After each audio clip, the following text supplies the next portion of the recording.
Hi, I'm Tom Palmer, and I'm a children's author, and these are some of my books. And this morning I'm making a remembrance film, excuse me, 2024.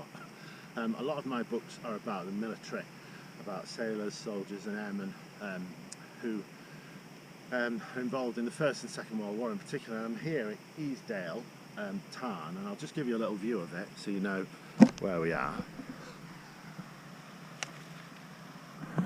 So we're near Grasmere, and if you go up a couple of miles into the west from Grasmere, you come up to Easdale Tarn, which is this body of water here.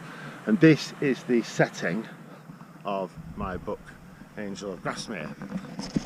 I'll just put that there. I'm just going to check it's still recording. It is.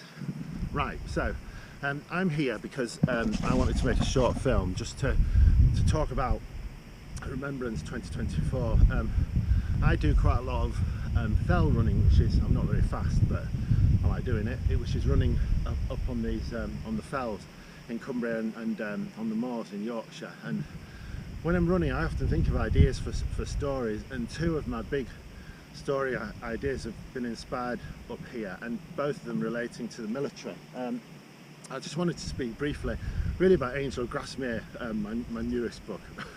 This is about one of the characters in this book is hiding up here among the fells during the war. He's been to war, he's been through Dunkirk, and he's come up here to hide because he cannot face going back to war.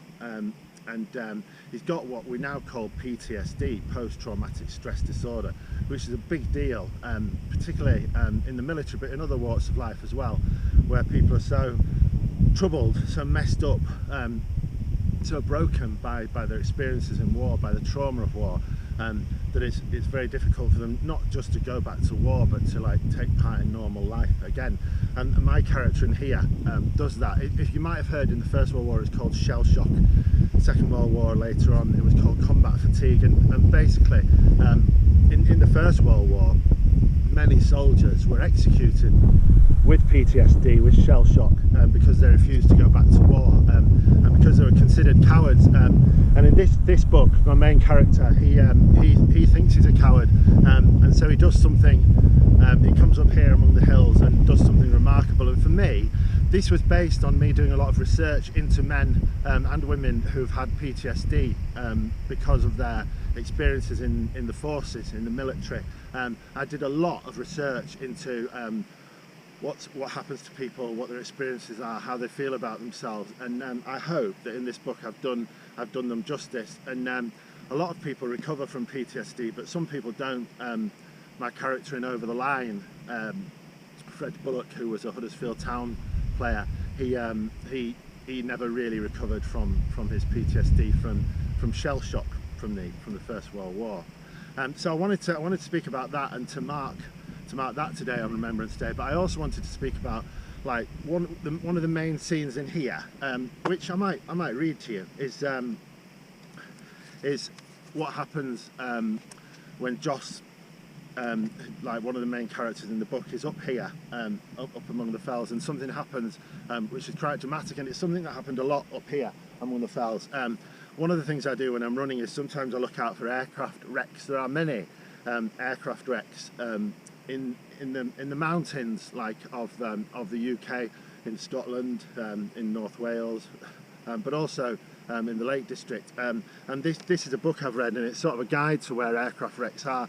And these are the wrecks of aeroplanes which came down mostly in the Second World War, while men were training or were travelling to other places to take part in the fight against the Nazis. And I wanted to include that in this book because I'd read a lot about it happening up here, and on the ridge behind us, which you just saw earlier, the ridge behind that, there was actually an air crash, and that inspired this. And this was two airmen who were killed on the mountainside, and there's quite a few memorials up and about in the uplands of the UK, remembering those men who died up here through accident, mostly. And I just wanted to read my tribute to them from Angel of Grasmere.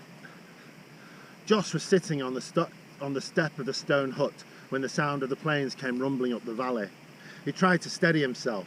It was as if the engines were causing him to physically vibrate. Would he ever be able to cope with the noise of aeroplanes? He wasn't sure. He sniffed the air, trying to distract himself with other thoughts. There was a different smell. He could read the fells now. There was a storm coming, no question. Then the two planes would be lucky to outrun it. Josh gripped the door frame as the planes came low, closer up the valley. Two hurricanes, very low, he thought, too low.